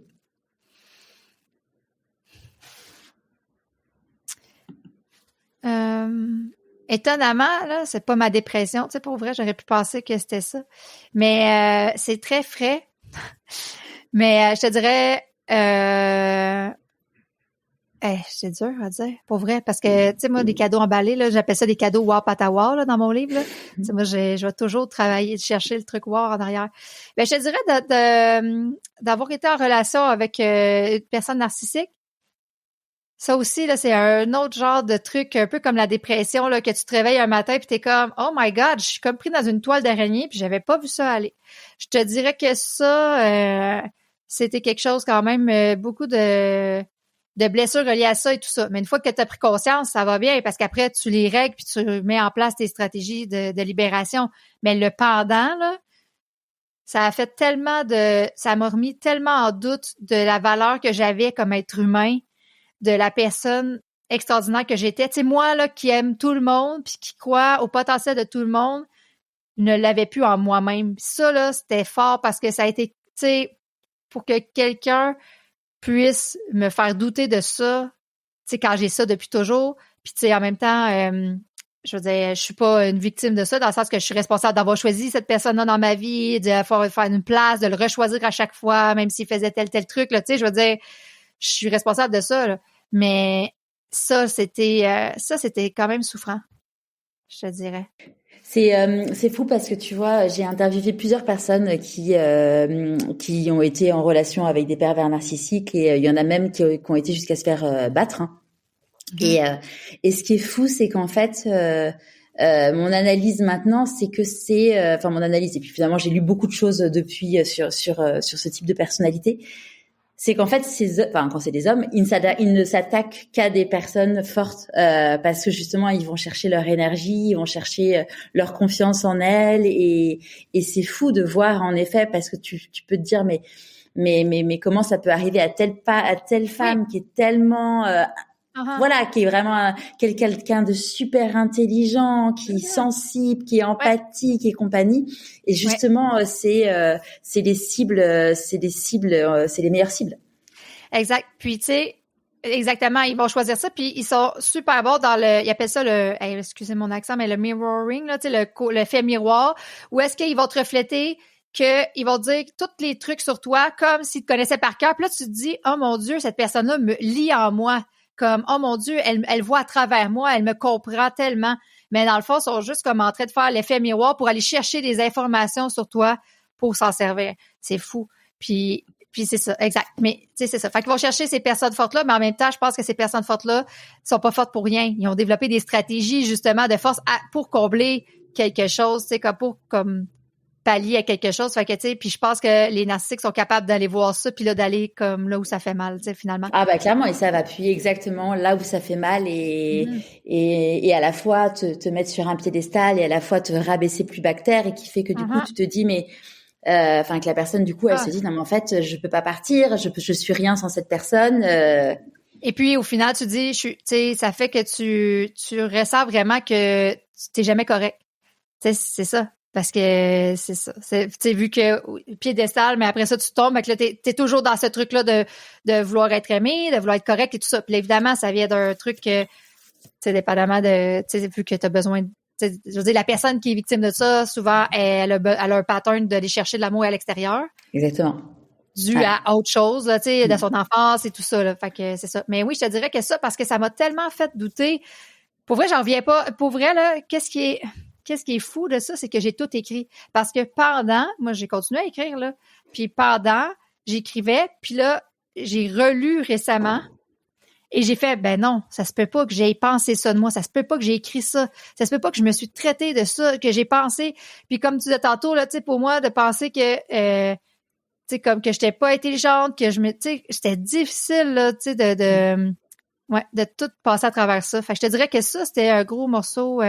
J'ai vraiment, j'ai mis ça un peu j'ai mis ça de côté en ce moment, là. Tu sais, comme toi un peu avec ta séparation, là, dans le sens, tu sais, je mets ça un peu de côté, mais je vais sûrement écrire quelque chose là-dessus parce que je pense que juste pour donner au moins les clés, les outils de repérage et tout ça, puis aussi les stratégies. D'identifier, déjà pouvoir permettre d'identifier, de comprendre. Ouais, tu vois, hier soir, je dînais avec une copine qui s'est séparée il y a pas longtemps et voilà, bon, alors, est-ce que lui, il est pervers narcissique ou pas? Je sais pas, mais en tout cas, il était sacrément dérangé et il l'a fait vraiment perdre confiance en elle d'une façon impressionnante. Et je lui ai dit, tu sais, il faut vraiment, voilà, moi je dis, moi j'ai réussi, j'arrive à avancer à grands pas parce que voilà, j'ai fait mon burn-out et que j'ai appris que j'étais une personne bien, que j'ai des valeurs et je sais ce que je vaux, même s'il y a des jours où bah forcément ça chamboule, mais je dis, tu sais, ce qu'il faut, c'est qu'en effet, t'arrives à t'aimer toi parce que moi je sais qu'avant je m'aimais pas et donc comme je m'aimais pas, bah je me respectais pas et donc je me faisais pas respecter. Et c'est la clé, c'est d'apprendre à savoir quelle femme extraordinaire tu es pour justement bah te dire en fait, je mérite d'être avec quelqu'un, de quelqu'un de bien, et même si je suis pas avec quelqu'un, je suis quelqu'un de bien, quoi. Exact. Puis tu sais, au final, comme tu dis, tu sais pas si c'est un pervers narcissique ou pas, mais tu sais, l'important, c'est pas le diagnostic ou l'étiquette. L'important, c'est toi avec toi-même. Qu'est-ce que tu as envie de vivre? Puis est-ce que tu fais le choix après ça de partager ton quotidien avec cette personne-là? Puis qu'est-ce que ça te fait vivre, tu sais? Parce que, puis qu'est-ce que tu mets en place pour être bien? Puis c'est ça le miroir que tu as fait, puis c'est ça qui est extraordinaire, tu sais, pour y montrer, tu sais, comme, mis à part tout ça, mets toi avec toi-même. Tu sais, quel genre d'amour que tu donnes, quel genre de respect que tu te donnes, puis qu'est-ce que tu permets que les autres, tu sais, comment tu permets que les autres te traitent, tu sais. D'ailleurs, petit clin d'œil de l'univers de Malade Mentale, c'est que c'est elle qui est partie et elle me dit l'autre jour il est passé pour chercher les enfants et tout, il m'a donné un bracelet et je dis mais montre. Et elle me dit je l'ai là. Je dis mais comment t'as le bracelet? Oui, c'était notre anniversaire de rencontre. Je dis mais vous êtes plus ensemble, et je dis mais montre-moi ce bracelet là s'il te plaît. J'étais un peu en colère. Je dis montre-moi le bracelet là. Je dis mais ça représente quoi? Elle me dit des menottes. Non. Je lui dis non mais t'es sérieuse? Tu gardes des menottes à ton poignet de...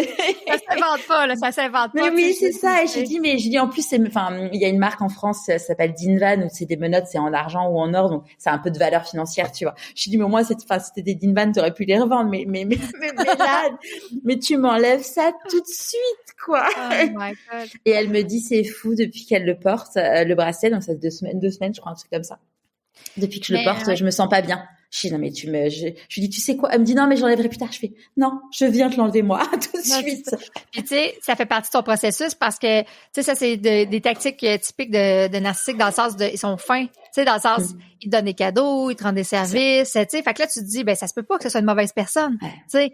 Il fait tel truc, mais mais d'ailleurs, tu vois, tout à l'heure, tu disais que tu pensais que toutes les personnes, c'est une discussion que j'ai déjà eue avec une de mes invitées, Annabelle Brouan. Et est-ce que toi, tu penses que tu disais toutes les personnes sont extraordinaires, typiquement, un pervers narcissique. Est-ce que tu penses que quand même c'est une personne extraordinaire et c'est une bonne personne? Oui, parce que c'est pas les comportements de la personne qui définit qui elle est, puis pour vrai, ce qui est montré dans les recherches, il y a personne qui naît pervers narcissique. C'est tous des gens qui ont des très gros traumas et qui sont blessés comme jamais. Fait que ça n'excuse pas les comportements. Fait qu'après ça, c'est pour ça que dans mon livre, je veux donner des outils, tu sais, puis pour les reconnaître et tout ça. Mais je pense quand même que cette personne-là extraordinaire en arrière. Après ça, ça n'excuse pas les comportements, mais la personne n'est pas qu'un comportement, tu sais. Fait que c'est vraiment d'aller voir là-dedans. Puis c'est pour ça que, tu sais, moi, j'ai toujours, t'as vu un peu mon livre, mais une approche responsabilisante. Dans le sens que, tu sais, l'idée, c'est pas non plus d'être victime de ça, tu sais, parce que ça t'enlève ton pouvoir sur ta vie. Fait que tu veux pas te dire comment, là, je suis victime de cette personne-là, tu sais, comment elle me fait vivre ça, tout ça. Oui, OK, mais là, maintenant que tu le sais que t'es victime parce que tu le dis, qu'est-ce que toi, tu mets en place?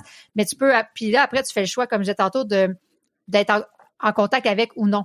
Mais étonnamment, oui, parce que, tu sais, à la base, cette personne-là, tu sais, comme, je pense pas qu'elle a des beaux comportements parce que c'est très destructeur, mais je pense quand même qu'en arrière, c'est quelqu'un de blessé énormément.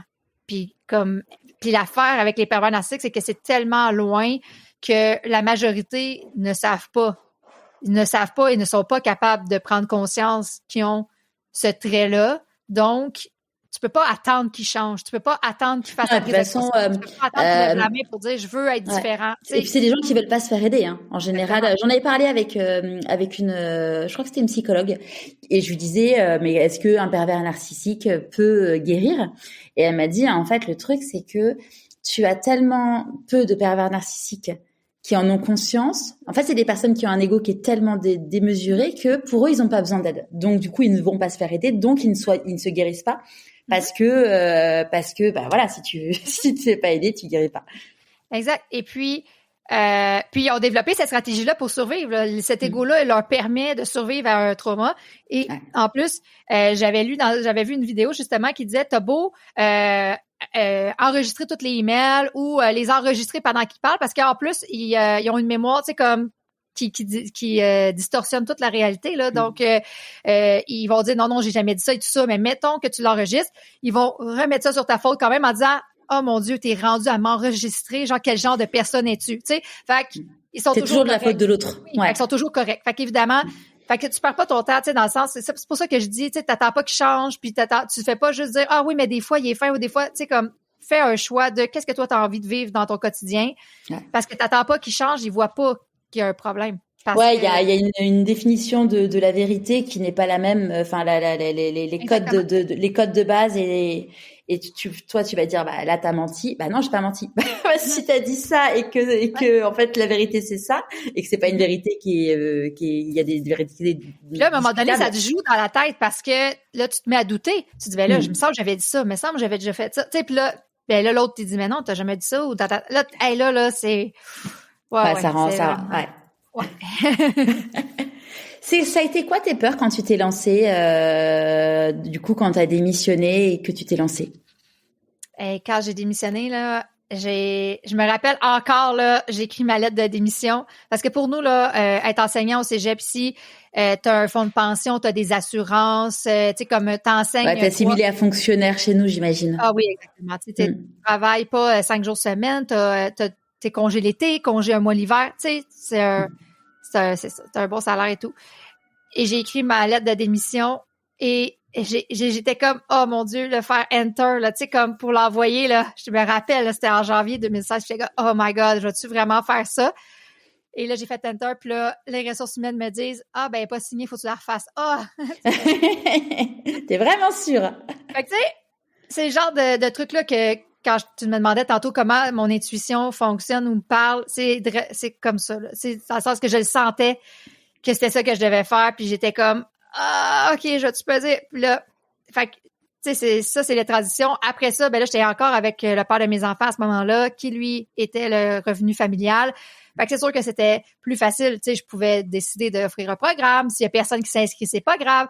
Mais 1 an et demi plus tard, quand on s'est séparés, là, c'était différent et j'ai pour vrai travaillé énormément par rapport à ma relation à l'argent.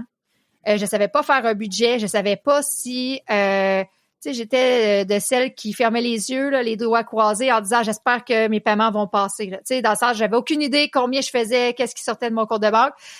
Donc ici, ça fait pas partie de l'éducation de base là, au Québec. Donc j'ai dû vraiment me former me former à c'est quoi le crédit, c'est quoi, tu sais, tout ça et vraiment commencer à faire mon budget et tout ça. Mais j'ai surtout été, en 2018, j'ai fait une formation avec Alexandre Nadeau, un très grand formateur ici par rapport à tout ce qui est énergie, coaching, tout ça. Et j'ai été défaire, il a fait une formation qui s'appelait Relation à l'argent. Et j'ai été défaire et j'ai doublé mes revenus cette année-là. Pour vrai, c'est fou. Ouais. Fait que tout ce que j'avais comme pattern par rapport à l'argent. Tu sais, c'est niaiseux, hein, des fois, on y pense pas, mais j'avais de la difficulté à dépasser le salaire que ma mère avait eu. J'avais de la difficulté à faire beaucoup d'argent, à être assis chez moi, à faire du coaching en ligne. Tu sais, comme, parce que là, je me jugeais, j'étais comme, voyons, je peux pas faire de l'argent à juste faire ça. Tu sais, comme, fait que tout ça, ça t'empêche de faire de l'argent. Puis j'en avais des clients, mais les clients me payaient pas, me payaient en retard. Je faisais de l'échange. Tu sais, toutes des stratégies là, qui faisaient que j'avais jamais d'argent finalement, là. Donc, ça, c'était un gros processus. Parce que j'avais beau faire toutes les formations inimaginables, puis moi, je suis quelqu'un qui applique. Tu sais, des fois, ils disent, tu fais une formation en ligne, les gens, ils se rendent pas jusqu'au bout. Moi, je me rends jusqu'au bout, je fais tous les exercices, je fais tout ce qu'ils disent, puis j'avais aucun résultat. Je faisais des gros lancements orchestrés là, à l'américaine, là, tu sais, comme avec des webinaires pendant une semaine et tout ça. Puis j'avais 0 vente, mais j'avais dit à des gens de partager mes choses, fait qu'il fallait que je fasse la formation quand même, parce que je leur devais la formation, tu sais. C'était comme... Fait que c'était comme vraiment beaucoup, beaucoup de temps, mais tellement d'apprentissage. Tu sais, ça fait qu'aujourd'hui, je veux dire, je peux parler d'affaires avec n'importe quel entrepreneur, même si on n'a pas le même genre de business, même si on n'est pas rendu à la même place, je comprends. Tu sais, je peux pas dire que je comprends la réalité d'un milliardaire, mais quand même, je comprends la réalité de beaucoup de monde, puis je suis capable de donner des conseils puis de coacher par rapport à ça. Parce que j'ai travaillé énormément sur moi, parce que je faisais tout ce que tout le monde disait de faire et j'avais jamais de résultats. Puis là, après, quand j'ai libéré ça, j'ai doublé mes revenus, mais j'ai pas travaillé 2 fois plus. C'était impossible. C'était humainement impossible. Tu sais, des fois, les gens, ils pensent ça. Tu sais, ils disent, ben, j'ai procrastiné, j'ai pas fait assez. Excuse-moi, mais la personne là, qui fait des milliards par année, elle travaille pas 1000 fois plus que toi. C'est impossible. Elle a le même nombre de temps. Au contraire, c'est beaucoup plus optimisé, mais elle vibre plus haut. Elle n'est pas dans des peurs de manque. Elle n'est pas dans du doute. Elle a de la confiance. Elle attire, tu sais. Tu sais, quand tu vibres plus la confiance, quand tu vibres... ben justement, quand t'es pas dans la culpabilité, le doute, le jugement, la peur, ben t'attires autre chose dans ta vie. Ah, t'es dans une énergie positive, du coup, t'attires du positif. Exact. De quoi t'es la plus fière aujourd'hui? Je pense que je dirais la relation que j'ai avec mes filles. Surtout, je te compte ça, là, surtout en ce moment, parce que pour moi, c'est vraiment important, tu sais, dans le sens que on le sait, là, quand on a des enfants, c'est sûr qu'on leur donne des trucs, là, tu sais, dans le sens, on leur donne des croyances puis des conditionnements, là, je veux dire, on n'est pas immunisé à 100%, même si on travaille sur nous. Et la relation que j'ai avec mes filles est extraordinaire. C'est je me rapproche toujours de plus en plus. Tu sais, un de mes gros moteurs de travail sur moi, c'est la mère que je sais que je peux être pour mes enfants. C'est la mère que j'ai envie de leur offrir et que je sais que je peux être. Donc c'est ma motivation. Et en ce moment, on a tellement des belles relations. C'est comme, c'est ça. Je te dirais que ça, c'est ce que je suis le plus fière parce que quand là, quand j'étais en dépression, là, j'étais pas la version de la mère que j'avais envie d'être, tu sais. Puis quand je suis dans mes peurs par rapport à l'argent puis que j'ai pas d'argent pour nourrir mes enfants, je suis pas en train d'offrir non plus, tu sais, la meilleure version parce que quand t'es dans tes peurs, là, t'as moins de patience, tu sais, t'es moins dans ta joie de vivre et tout ça. Donc, je te dirais qu'en ce moment, j'ai atteint vraiment une version de mère pour mes enfants que j'avais envie d'être depuis longtemps. Puis, ouais, ça sera que je suis la plus fière, je te dirais. On en a déjà parlé un peu, mais qu'est-ce que tu as envie de dire à une personne que tu rencontres et qui te dit que tu n'en es là que grâce à de la chance? Non, mais pour vrai, la première chose que j'ai goût de dire, c'est comme, ben, teste-le. C'est comme, attends ta chance, voir si ça va le faire. C'est ça. Je pense que, pour vrai, les gens, ils parlent d'eux. Tu sais, fait que je sais que quand les gens disent, ton livre est pas bon, t'es chanceuse, dans le fond, t'es chanceuse d'avoir tel truc. Tu sais, les gens parlent que eux aimeraient ça, avoir de la chance. Ça fait que ça parle que eux sont pas responsabilisés puis ils ont pas encore vu la valeur qu'il y avait pour se choisir dans leur quotidien. Mais pour vrai, c'est ça. Je dirais, ben, parfait, teste-le. Tu sais, comme, teste la chance, voir qu'est-ce qui va arriver puis après, viens me voir puis fais des actions comme pour comparer. C'est comme les gens qui font, oh mon Dieu, tu sais, ah ouais, mais lui, il est chanceux, tout y arrive, tu sais, il est joueur de tennis ou il est pianiste ou, tu sais, il fait des concerts, puis je suis comme, oh mon Dieu, ces gens-là, là, ils font ça toute leur vie, tous les jours, là. Je veux dire, c'est fou, là. Fait que, ouais. C'est ça. À quel moment dans ta vie tu t'es dit pourquoi pas moi? Je pense que c'est quand je suis née. Pour vrai, c'est comme, j'ai tout le temps eu ce truc-là. Tu sais, dans le sens, tu sais, pourquoi pas moi? C'est comme, ben oui, tout le temps moi. Tu sais, dans le sens, j'ai tout le temps eu ce truc-là. Puis juste, je vais te donner une anecdote. Ça m'est arrivé la semaine dernière. Je suis en train de faire des démarches pour changer de voiture. Ça fait 10 ans que j'ai la même minivan avec mes enfants et tout ça. Puis j'ai décidé de changer de voiture. Et en ce moment, je sais pas vous si c'est comme ça, mais nous, il y a des 12 mois, 18 mois d'attente pour avoir une voiture neuve. C'est vraiment long. Et j'ai rencontré la conseillère chez le concessionnaire. Puis elle me dit, ben je peux pas te promettre, tu sais, ça peut prendre 6 mois si t'es chanceuse. Et sinon, 1 an, tu sais, tout ça. Puis je la regarde, puis j'ai dit, moi, j'ai un petit quelque chose de magique. J'ai dit, c'est ma fête bientôt. J'ai dit, d'après moi, tu vas m'appeler d'ici 2 semaines. 1h30 après, elle m'appelait. Parce que il y a un autre concessionnaire qui voulait faire un échange de voitures avec eux et il y avait le modèle, la couleur, tout ce que je voulais, puis je m'en vais la chercher demain. Fait que c'est cool. Ouais. C'est ça, pourquoi pas moi, tu sais, dans le sens, j'ai toujours su que j'avais ce petit quelque chose-là de magique, mais je pense que tout le monde l'a. C'est ça qui est cool, tu sais, dans le sens, je suis pas en train de dire, moi, j'ai un petit quelque chose de magique, c'est pour ça que tout m'arrive. J'ai la profonde certitude que tout le monde a ce petit truc-là de magique. Je veux dire, tes 2 demi-cellules ont fait qui tu es, là. T'as gagné ta première course. T'es quelqu'un parce que ces 2 demi-cellules-là, parmi des millions de cellules, là, peut-être des milliards de cellules, se sont trouvées pour te créer. T'as droit à tout ce que tu veux. Tu sais, c'est sûr que c'est pourquoi pas toi, c'est sûr que c'est toi, tu sais. Si t'as la conviction que tu es ce type de personne, tu le sauras. Vraiment. Ah, vraiment. Totalement. Mais pour vrai, là, j'en reviens pas encore que j'ai dit ça, tu sais, c'était comme... Là, évidemment, elle m'a dit, va t'acheter un billet. Un billet de loto. Mais moi, j'étais comme, mais non, c'est ma vie, ça, c'est mon quotidien. Tu sais, quand je je sais que je suis une personne magique, puis je suis comme tout le monde, là, tu sais, dans le sens qu'il y a des moments que je me trouve moins magique, puis tu sais, il y a des moments, mais c'est ça mon travail que je fais énergétique à tous les jours, tu sais, c'est pour me garder dans cet état-là de magie que j'appelle. Mais tu sais, quand tu penses que t'es magique, ben tout t'arrive, tu sais. Tu fais quoi, du coup, comme travail énergétique pour ça? Je fais des techniques, dans le fond, que j'ai appris dans ma formation avec Alexandre Nadeau. Fait que c'est beaucoup d'enlever des croyances, d'envoyer de la lumière, élever la vibration. Parce que, tu sais, t'as beau des fois te mettre dans un état positif. Si t'enlèves pas tout ce qui te réactive au quotidien, c'est difficile de maintenir. Ça va te demander beaucoup, beaucoup d'efforts de rester dans cet état-là. Donc, moi, je vise beaucoup la libération. Parce que des fois, t'as juste à libérer, puis automatiquement, tu changes d'état. Tu sais, si tu enlèves toute ta perception que tu as par rapport à tes blessures, par rapport à ton passé, si tu as été abusé, tu sais, puis tu enlèves toute la charge émotionnelle qu'il y a par rapport à ça, automatiquement, tu te sens dans un état de bien-être. Parce que, tu sais, souvent, les gens, on voit ça, ils vont mettre beaucoup d'efforts à maintenir un état wow, de joie et tout ça, contre tout ce qui traîne, tu sais, en arrière, toutes les blessures, le passé, continuellement. Mais si tu te défais de ça, ben, tu sais, c'est ça. Fait que, dans le fond, mon travail, les techniques énergétiques que je fais au quotidien, c'est tout le temps pour me libérer de dès que j'ai une peur qui monte, dès que je pense à quelque chose que je veux, puis là ça me fait un coincement dedans. Ben, tu sais, j'ai cette perception-là consciente là, de comment je fonctionne, puis de mon corps et tout ça. Ben, je vais défaire ce truc-là jusqu'à temps que quand je pense à mon objectif, ben que j'ai plus le coincement, tu sais. Parce que c'est ça, tu sais, c'est comme je parlais tantôt là, par rapport à l'abondance. Tu sais, les gens, ils veulent, là, j'ai coaché beaucoup d'entrepreneurs, mais tu sais, mettons, ils veulent faire 100 000 par année. Ben, OK, mais quand tu y penses, t'as peur, t'as des sueurs froides, t'as le cœur qui palpite, tu dis, oh mon Dieu, je serai jamais capable. C'est sûr que c'est pas dans un état pour créer ça dans ta vie. Fait que l'idée, c'est de se défaire de tout ce qui fait que tu te sens pas bien quand tu penses à ton objectif pour que ça arrive, tu sais. Ouais. Est-ce qu'il y a un conseil que tu aurais aimé recevoir et que du coup tu aimerais donner aujourd'hui? Je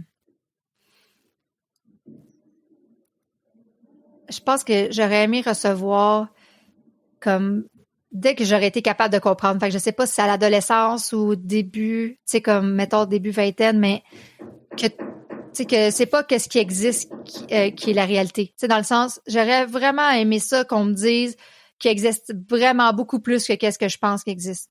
Fait que tu sais, peut-être j'aurais voulu avoir cette éducation-là à la base, mais parce que ce que je remarque, c'est vraiment que les gens souvent ils savent pas qu'il existe autre chose pour eux. Puis là, ils vivent ça comme si c'était leur normalité.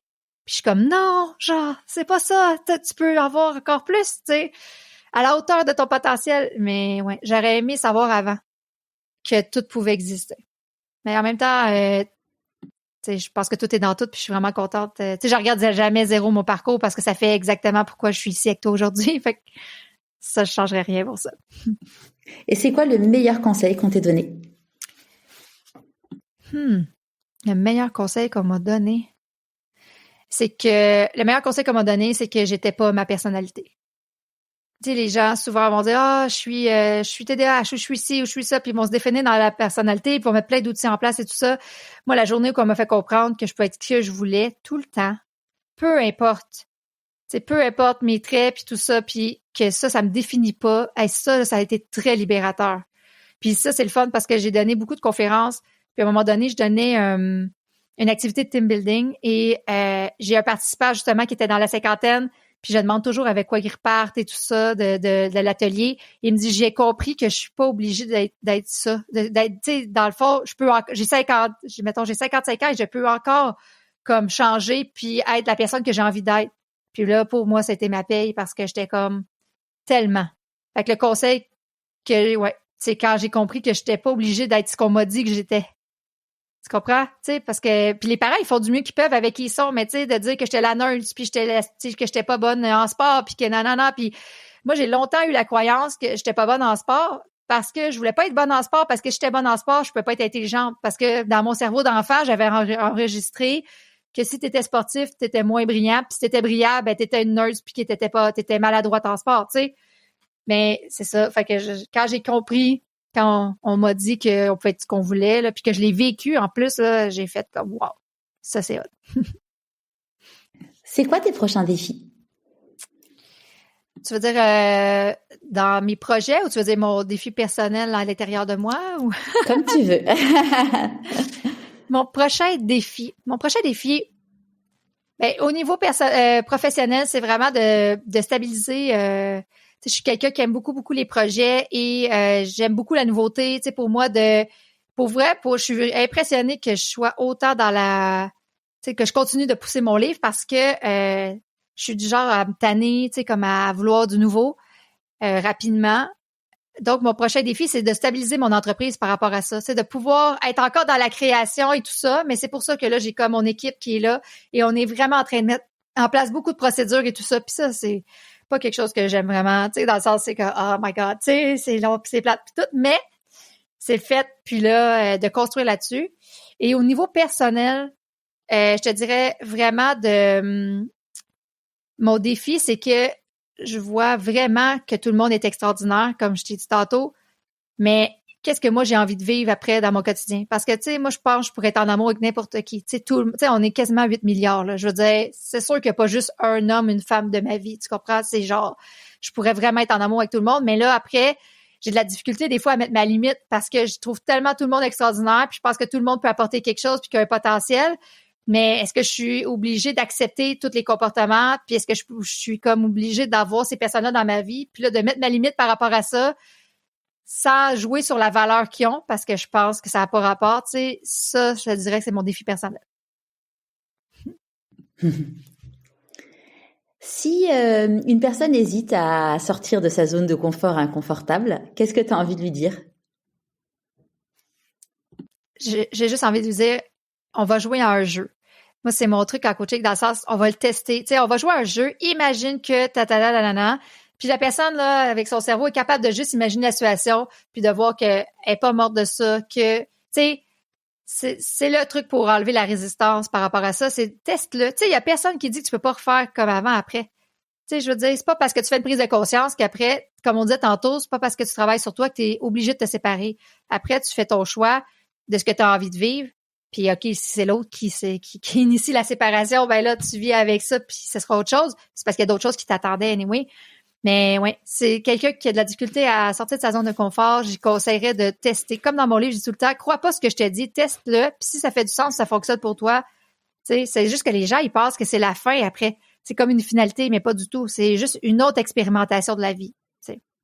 Après, moi, je suis convaincue que rien n'arrive par hasard et que voilà, si ça devait se passer, c'est que si ça devait se passer, c'est que ça devait se passer. Exactement. Et qu'à un moment donné, il faut accepter les choses et justement se mettre dans la dynamique de se dire, bah voilà, ça devait se passer. C'est quoi la suite et où est le soleil après la tempête? Exactement. Je suis vraiment d'accord avec toi parce que si on reste pris dans je suis pas d'accord, c'est pas ça que je voulais, mais là c'est trop tard, c'est arrivé. Tu sais, les faits sont les faits. Fait que si tu restes pris là-dedans, ça t'enlève du pouvoir sur ce que tu vis aujourd'hui dans ton quotidien. C'est ça. Parce que si c'est arrivé, c'est ça qui avait arrivé. Exactement, ouais. Est-ce que tu as un conseil de lecture à partager avec nous? Donc évidemment ton livre T'es pas game. Yes. Même si vous êtes en France, T'es pas cap, ça fait. Mais non, mais pour vrai, tu dis que tu es en train de le lire, puis ça fait du sens, ça que je pense que ça marche. Ouais, j'ai commencé, mais en fait j'avais pas la bande passante mentale pour le lire bien, mais je vais compte sur moi. Génial, tu donneras ton feedback après. Tu veux une recommandation d'un livre? Ouais. Je te dirais Sois toi et change le monde de Dane Heer. Je sais pas si tu l'as lu. Non. Ça et Le moment présent de Eckhart Tolle. Pour vrai, Le moment présent d'Eckhart Tolle, puis tu lis ça par petits morceaux, puis ça t'amène quasiment en transe. C'est une personne qui a un taux vibratoire énorme, élevé, très élevé, puis juste de lire son livre, tu peux le lire, moi j'ai des gens qui lisent en version audio. Ça, c'est encore, on dirait, encore plus facile parce que là, t'as juste à écouter, puis tu tombes en transe, tu fais tellement des prises de conscience, puis ça fait vraiment beaucoup de mise à jour par rapport à tes croyances, puis tout ça, là. Je dirais ces deux livres-là. Super, merci. En parlant de merci, à qui as-tu envie de dire merci et pourquoi avant qu'on se quitte? Merci à toi, premièrement, d'avoir accepté de me recevoir, peu reconnue, canadienne, sur ton podcast. Sinon, j'ai le goût de me dire merci à moi-même. Sinon, parce que pour vrai, je suis responsable de tout ce que je vis. Puis sinon, je dis quand même merci à mes parents parce que c'est quand même leurs 2 demi-cellules qui fait que je suis là. Fait que ça, je peux pas, c'est ça l'effet, hein. Mais je suis vraiment juste reconnaissante de tout le monde que je croise, là. Tu sais, j'ai des étudiantes extraordinaires, j'ai une équipe extraordinaire. C'est vraiment, j'ai un coach extraordinaire, tu sais, c'est juste comme de l'abondance humaine, vraiment. Un grand merci Marisol. Et puis je mettrai tous les liens pour te suivre sur le blog pourquoipasmoi.co. Et s'il y a des personnes qui ont envie d'en savoir plus sur ta méthode pour pouvoir être formées, on les invite à te contacter. Enfin, en tout cas, à contacter les personnes qui travaillent avec toi pour que tu puisses te consacrer à l'écriture. Exactement. Merci Marisol. Merci de m'avoir reçue. Avec grand plaisir.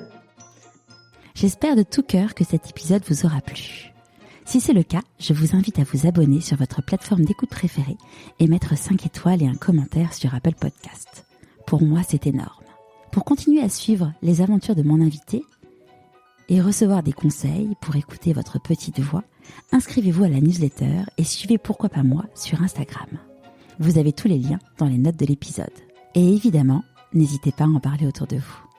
Je vous dis donc à vendredi pour la newsletter et à dans 15 jours pour le prochain épisode.